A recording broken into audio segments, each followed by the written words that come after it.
Welcome back to the Vanessa G Fitcast. I'm Vanessa Gillette, and here with me today we have on our favorite returning guest, Miss Alex Long, head coach and dietitian of VGFN. Welcome back, Alex. Hello, hello. It's so good to be back. We always love that Alex energy coming on the podcast. And of course, you're a favorite. Clients are always asking for you to be on, and we just love soaking up your knowledge. And so we are actually coming back on to talk a little bit more about a topic that we've chatted about before in the past. And I think it's one that it's really, really good for us to continue to unpack. And that is really talking about intuitive eating and mindful eating and how this really can all work into just your own goals, whether that's health goals, aesthetic goals, or just wanting to improve your relationship with food. Where does this all fit in? How do we incorporate it all? And that's why we have Alex on here, because she really is the expert here. And she really has an incredible journey herself involving sometimes tracking, sometimes eating fully intuitively, and sometimes mixing in areas of both, which is really what I want to hear about from you more so here, Alex, is if you could catch us up. Last time we talked about intuitive eating, just more so like what it is, what it isn't.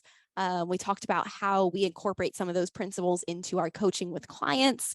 And we talked a little bit then, I know, about where you are at with your own relationship with food and just your thoughts around intuitive eating for yourself. So I'm curious to just kind of hear where you've been at since then. That was earlier this year. Where has your relationship with food been? What are you currently doing? Catch us up.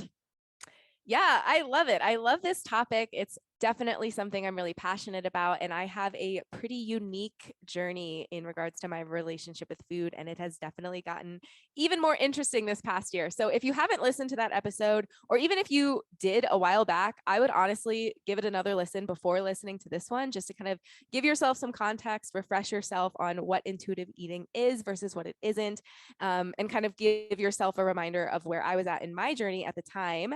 Little recap, I believe last time we talked, I was still kind of digging into the weeds of my relationship with food, if that makes sense. I was still kind of struggling with binge eating and navigating that and thinking about learning, or really thinking about and learning other coping mechanisms that I can implement into my daily life that don't have to do with food. Because part of intuitive eating is learning how to honor your feelings without food, right? Because it's totally normal to give yourself permission to eat for comfort, right? We're allowed to eat for reasons other than hunger. Intuitive eating is not the hunger fullness diet, but more often than not, food isn't the solution to the problem, right? Food isn't the solution to our discomfort. It's an option, but it doesn't have to be the only option. So that's a lot of what I was navigating at the time.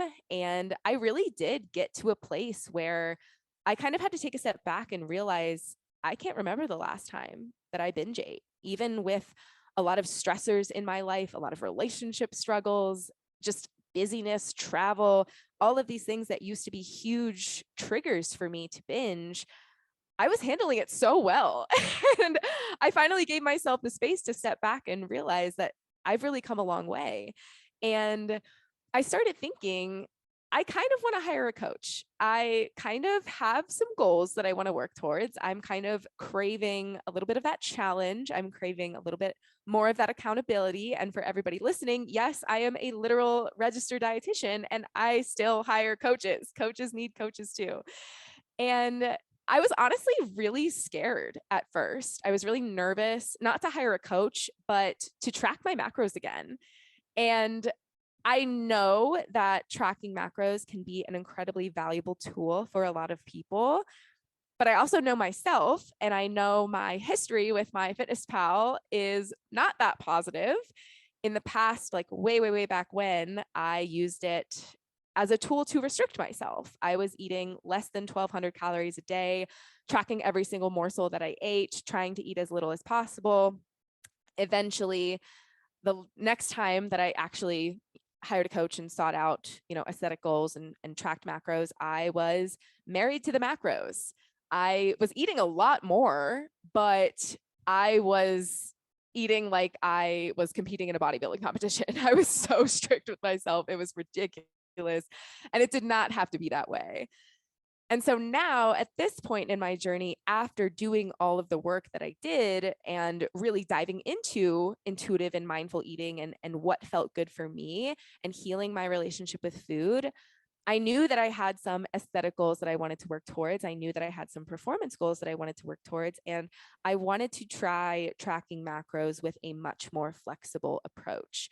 And I told my coach that when we got on our startup call together, I was like, hey, I want to do this thing, but I don't want to give up my favorite foods. I go out to eat probably at least twice a week, if not more. I'm not going to lie.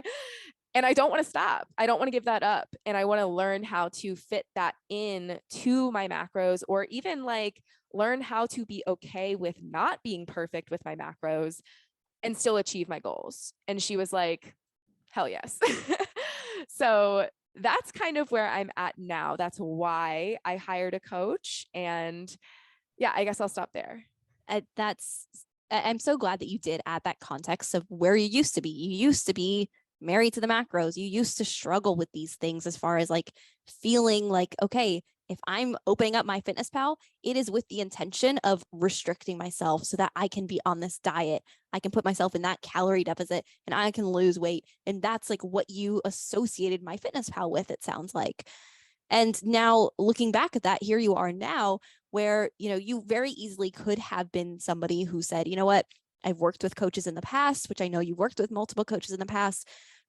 Some of those times have been, of course, there've been some positive things that have come from that, but I know that you also have had some struggles within that of developing, or more so just, potentially worsening some of those relationship with food issues, and potentially just adding more to that tendency to want to restrict and want to binge eat and different things like that. But for you now to be able to recognize, you know what, I actually can go about this to where now I know how to hire a coach and recognize that doesn't mean that I have to be restrictive with things. I can still have aesthetic goals. I can have performance goals, and I can still maintain and continue to improve upon my relationship with food, because as you and I both know, there's no finish line to having a perfect relationship with food. This stuff takes time and it takes practice, and it's going to continuously be something you have to keep working on and cultivating throughout your life. And so, Alex, I would love to even hear more about just your thoughts around, so many coaches out there. From my perspective, I've been around a lot of coaches before. I've been involved in a lot of different, business coaching programs, coaching certifications, a lot of different areas that I've been around a lot of online nutrition and fitness coaches. And what I've seen, which really, really bothers me, is a lot of people are very much of that mentality of my program is macro coaching. And, they might advertise it as different things, but when you come in, it's you have to track macros. Otherwise, I can't help you. And if you feel like you can't follow this plan, you can't track the macros, then you're the problem. And that really bothers me. And I know it bothers you as well. So Alex, can you maybe explain a little bit from your own perspective of how we incorporate some of these mindful practices into our coaching itself, and what that's even maybe looked like for you in your own journey of like, how specifically have you been able to begin tracking macros again without it being a restrictive practice? Yeah, great question. So it's actually really interesting. I think I've talked about this on the podcast before, but the last coach that I hired before this year, she was a macro coach. And at first I thought like, okay, I know how to track macros. I've got this. I don't need anything except for accountability. I was very wrong. And I was that client that was going over her macros every single weekend, and I just couldn't do it. I just couldn't do it anymore, but I wasn't in that place in my relationship with food journey. My relationship with myself even wasn't as good as it is now. And I told her that I was like, I don't think macros is working for me right now. I just kind of want to eat intuitively. I still have these goals, but I can't track right now. And I did kind of feel a little bit like a failure, because just the way that she presented her program was very much like, these are your macros, stick to it. These are your workouts, stick to it. And that's it. That's all we do. And it sucked. And she kind of pivoted. I told her, I don't want to track anymore. I want to eat intuitively. And she was like, okay, cool. But then our check-ins didn't really have any substance to them. Like, I was honestly just kind of doing whatever I wanted and sort of figuring it out on my own. And I hate to say it, but she wasn't really that much help. And that's just unfortunate, because there are ways to teach intuitive and mindful eating. There are goals that we can set in regard to just general lifestyle, healthy habits that will improve your quality of life, that will help you reach your goals, that will help you improve your relationship with food. And her and I didn't really do any of that, right? So for me personally, I would say this past year, diving deeper into my intuitive eating journey, again, giving myself permission to eat all foods and honor what I'm craving and feel my feelings without using food as a coping mechanism, has been really powerful. And I think it did help set me up for success to come into this next phase of my journey and track macros again, using those principles that I've learned and still applying them to this day, right? So a good example is we were just talking about this yesterday, but breakfast pastry. You guys know, maybe if you've listened to other episodes on the Vanessa G Fitcast, that I really love cinnamon rolls. And I also, I also really love donuts and pastries and croissants and all these things. I mean, who doesn't? Right? And especially when you live in Denver and you live a block away from a really awesome donut shop that has massive cinnamon rolls. I'm talking like cinnamon rolls the size of my head with this like homemade. That's how we like it. Yes, homemade cream cheese frosting. It's so good. It's so good. And I have days where I'm just genuinely craving that cinnamon roll, like that specific cinnamon roll, and it's right down the street. And I'm like, okay, I can give myself permission to enjoy that food and I can track it. But I know that if I eat the whole thing, I'm probably going to feel really sick. That's a lot of sugar, a lot of carbs, not a lot of protein, not a lot of fiber. It's probably not going to sit in my stomach very well. And I'm probably going to be hungry 15 minutes later, right? Because there's no protein, there's no fiber. So I can kind of use that principle of gentle nutrition, use what I know about nutrition, and also use what I know about macros. Okay, that cinnamon roll is mostly carbs, a little bit of fat, no fiber, no protein. Let me eat like a quarter of it and let me pair that with some scrambled eggs, some veggies, maybe some berries on the side for some extra fiber, antioxidants, maybe some avocado toast for a little extra fat. Let me build that as a part of my balanced plate and enjoy it. And also give myself permission to know that maybe I get there and I build my balanced plate and I end up wanting to eat half of the cinnamon roll instead of the whole thing. That's okay. I'm just going to track it. And guess what? If I go over my macros a little bit, it's not the end of the world, right? Like I'm still seeing results. I actually feel leaner than ever right now. And I think I'm only on week 4 of my fat loss phase. I'm still eating over 2,000 calories a day and I'm in a fat loss phase. And I'm literally going out to eat and eating cinnamon rolls every single week, multiple times per week, because I just let go of those unrealistic expectations. And I'm honoring my body. I am genuinely eating whatever I want. And I'm just fitting it into my calories. That's another thing that I think we talk about a lot with our clients. We don't just throw them into tracking macros unless you're super advanced, right? And you've done it before and you want that and feel like you need that. But for a lot of people, maybe they've never even tracked before, and maybe they're intimidated by it and they don't know that it can be a really valuable tool and that they don't have to give up their favorite foods, right? So let's just start with logging everything you eat. Let's start with learning how to use a food scale. Let's just bring awareness to what we're putting in our body. Okay, cool. First week done. You can learn a lot from that week alone. Now let's just set a calorie goal. Let's just try to hit our calories. Don't even worry about macros. Maybe we do that for 2, 3, 4 weeks, right? And maybe within that, we can start to implement some of those principles of gentle nutrition, right? Learning how to build a balanced plate. Okay, here's your calorie goal. Now, can we have a protein with every meal, breakfast, lunch, and dinner? What are some sources of protein that you like, right? Or maybe even what are some foods that you really want to fit into your day every day? What are some of your favorite restaurants that you want to learn how to track those meals and fit those into your calories? Okay, let's talk about that. Let's teach that, right? And that might be the first month or 2 of, somebody coming to work with us and you never even touch macros, but you're already feeling more empowered in your decisions around food. You're feeling like you're fueling your body well. You're having stable energy levels because you're learning how to pair that cinnamon roll with eggs and veggies and fruit and, you know, the fat, the fiber, all the things. And it's actually fun and enjoyable. That was another thing that I used to get really caught up in the past. I thought that tracking macros was so tedious. And it can be, it honestly can be. And you know me, and I say this to all my clients too, like, I don't want to track macros forever. I think it's totally fine if you want to do it forever. I know you are like big into that. You love it. And you, to be clear, I do not want to track macros forever. That's fair. Yeah. We don't want to be 80 years not old. Even put that out there. To be clear, I definitely am not about tracking macros forever by any means. And that is something that we share a lot with our clients is Alex and I, we come from different, you know, we have different personalities. We're different people, just like every single client we work with is unique and different and has a different personality, a different lifestyle, different needs, different goals. Everybody is different. And so you have to understand the person and their perspective and their mindset and their habits and their personality to really incorporate what is going to be the strategy that's actually going to work for you as a unique person.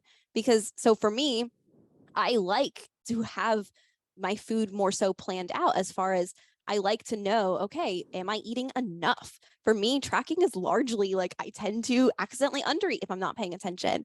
And so on the days that I choose not to track, I might find myself the next day or a couple days later feeling a little bit off, feeling a little bit tired, feeling a little bit sluggish. And I can think back and, you know, say, you know what, I don't think I was as aware on that day that I wasn't tracking of whether or not I was getting in enough protein. That's something that I'll fall off on. But when I track, I just more so feel relaxed knowing I'm holding myself accountable to getting in enough of the right foods. But at the same time, it's more so something where I have gotten to a place where tracking is very, very easy and seamless for me to where it takes probably 10 minutes total out of my day over the course of the day, like total about 10 minutes. And so it's just hardly something I do. It's like having to brush my teeth every day. Yeah, it's some days it's a little bit annoying. Some days I'm like, oh crap, I still have to brush my teeth. But I do it and then I feel better for it. Now, other people might not have that same experience, and that's okay. There's nothing wrong with you if you don't feel like tracking is easy, or if you don't feel like tracking is helping you stay accountable to eating enough. Like nothing is wrong with you.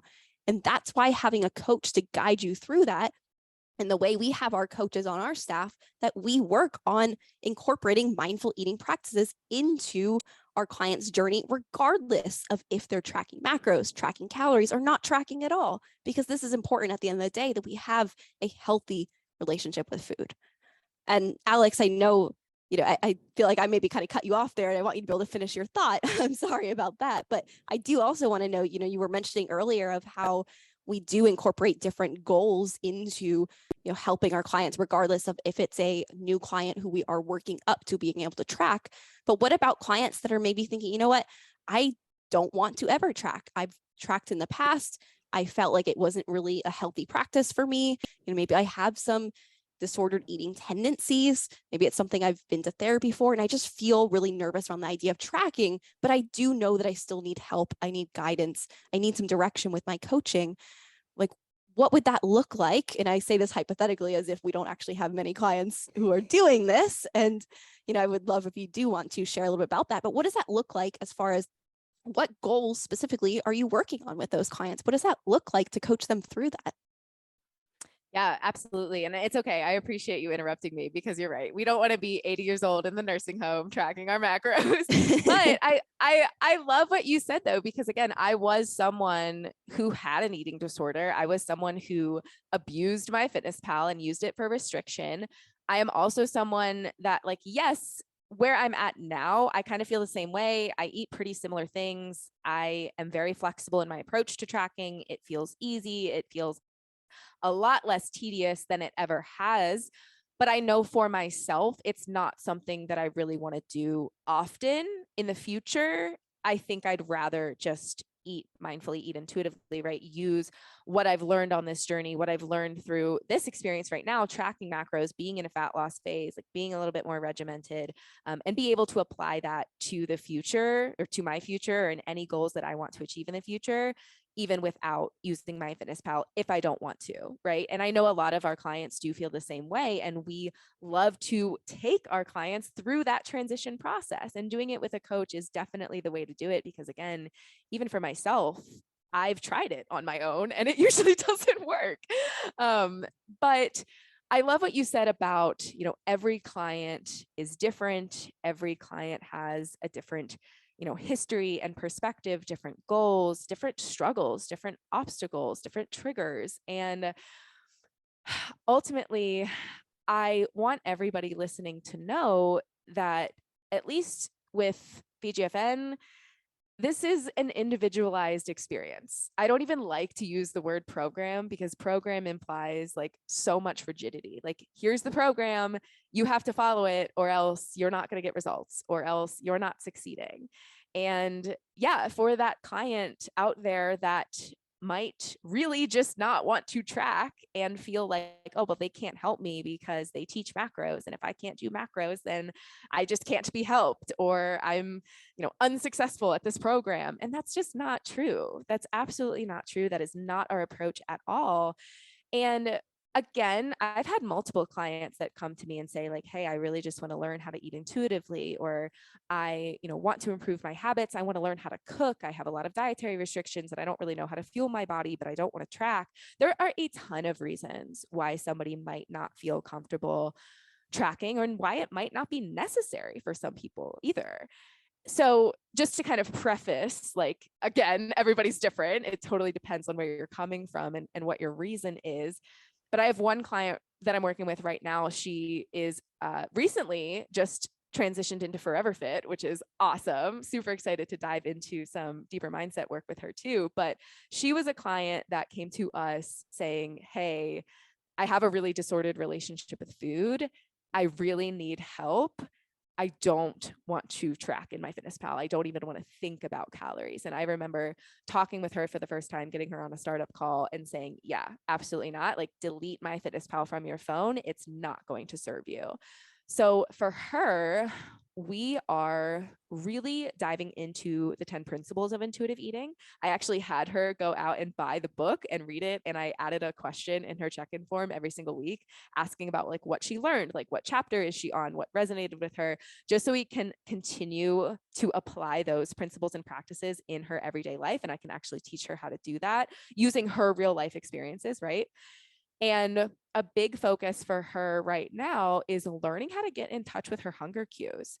And now, let me also say that this is something we work on really with every client, because maybe some of you guys listening in the past, I know I've been there, Vanessa, I know you've been here.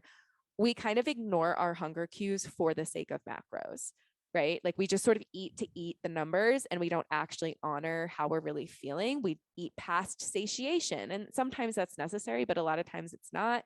Or we severely undereat because we just think we have to follow these macros. And maybe one day I'm really, really, really craving that cinnamon roll, but I don't let myself have it because, oh, that's going to mean I'm going over my carbs.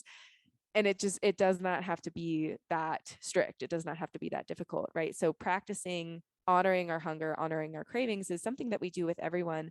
But for her specifically, literally within the first week of us working together, I taught her about the hunger scale.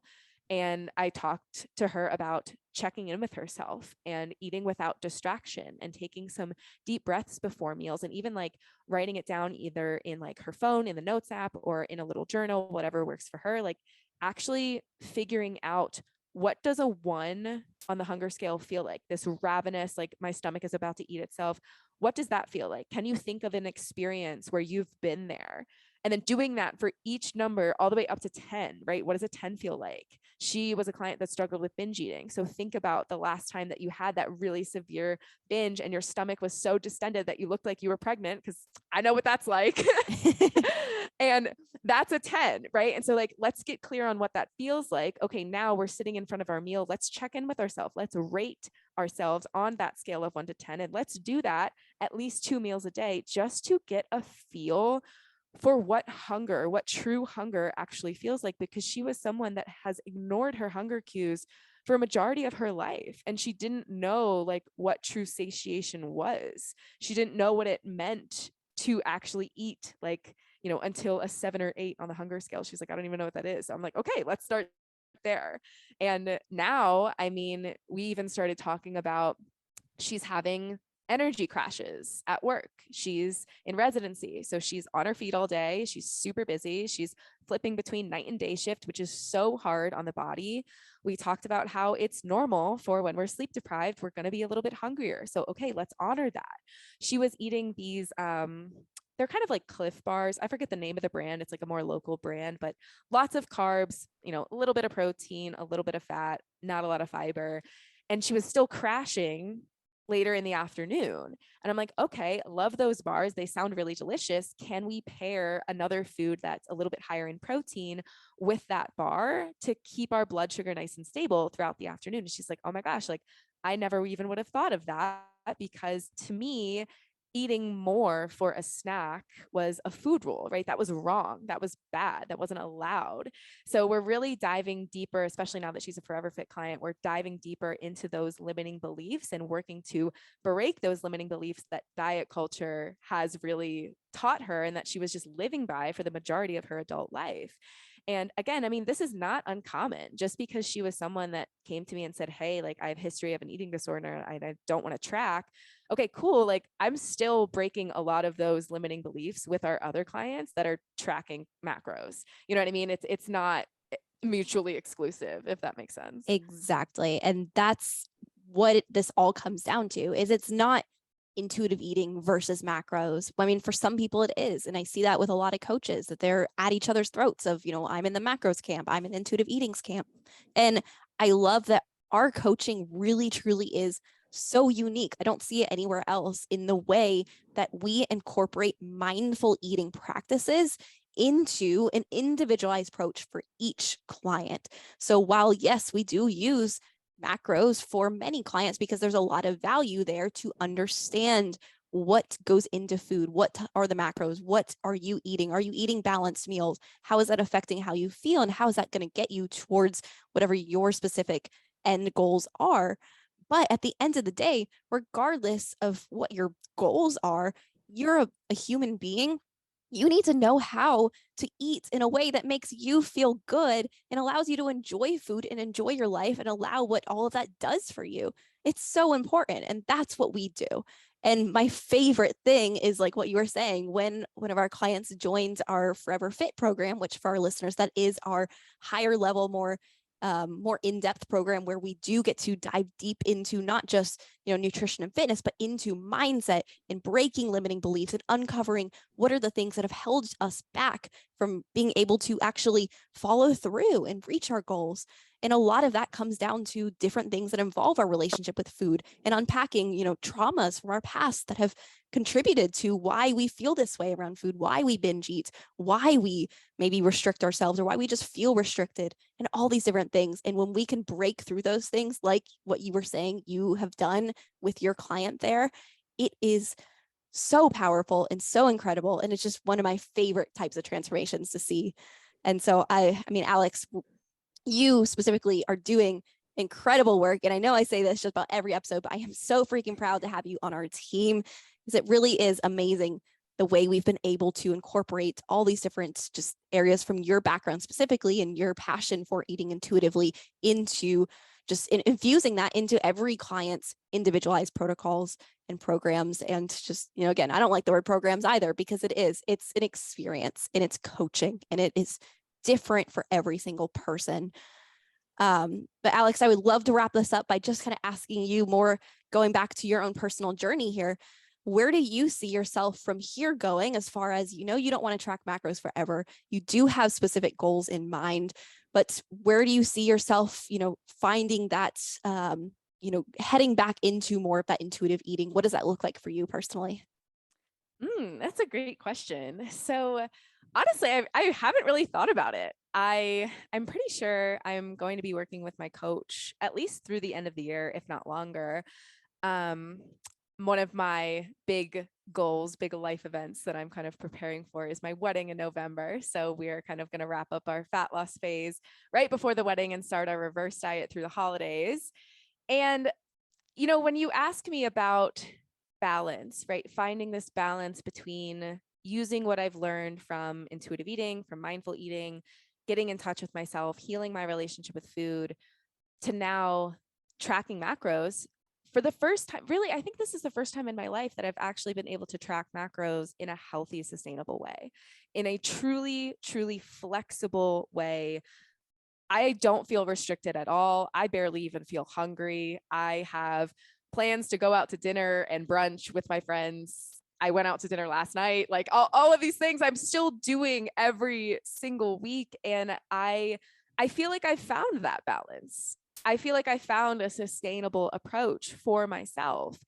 And I don't really know if maybe in the future I've toyed around with the idea of maybe training for another race. I did a 10K last year. Yeah. Heard it here first. Yeah, you actually did though. I did a 10K last year. That was my first race at high altitude, very difficult. And I did a half marathon in 2020. Just the idea of starting to run again is kind of scary, but I know the value in tracking macros and making sure I'm eating enough and fueling myself adequately before and after really long runs like that. I actually have a client that's training for a half marathon right now. So like she's tracking macros, we're eating lots of carbs. She's seen a lot of value in it for that reason. So I've thought about maybe doing kind of a performance goal in that regard. And I would honestly want to track through that. I wouldn't want to just eat intuitively because I probably would undereat unintentionally. And I think that's another common misconception about intuitive eating. I've talked to other clients about this too, but like when you intuitively know that you have a tendency to undereat and you're also training for something really important, or even just like you want to push yourself in the gym and you really like strength training, you know that you have to eat more than what your body is probably going to signal you to do. And that's okay. That's part of intuitive mindful eating, like actually recognizing that and choosing to eat more, even though you're not necessarily feeling hungry, right? Because this isn't the hunger fullness diet. So just wanted to throw that in there. But in the future, I really do see myself just kind of gently transitioning off of macros, maybe after I, run my next race or something like that, or maybe sooner rather than later. I don't really know yet. But I'll probably start with, a very similar process that we take our clients through when they want to transition off of macros. I will track maybe Monday through Friday and then let go of tracking on the weekends and just practice eating intuitively, eating mindfully. And maybe then I'll track just Monday and Tuesday, especially if I do meal prepping on Sunday or Monday. I do usually eat very similar meals, and I'm so familiar with the area that I live in now. I go to a lot of the same restaurants, and even new restaurants that I want to try in the future. I know that I can get a protein, some sort of carb, some sort of fat, fiber with some vegetables, and I'll be good to go. And I'll be able to enjoy that experience. I know that my limit when it comes to alcohol is really only one. So I don't like to go more than that, especially when I go out. And that's just something I know about myself, right? And I guess I'll probably just keep doing exactly what I'm doing, honestly, just without my fitness pal, because I know enough now. I know enough about myself now. I know enough about my body. And I feel really confident in my ability to continue fostering this really healthy relationship with food that I've built for myself, even while continuing to pursue, strength training, strength improvements in the gym, even future aesthetic goals. I don't necessarily think I'll need my fitness pal for that in the future, just because of the work that I've put in on myself up front to learn all of this stuff and break those limiting beliefs, right? I think that's really, really important. So yeah.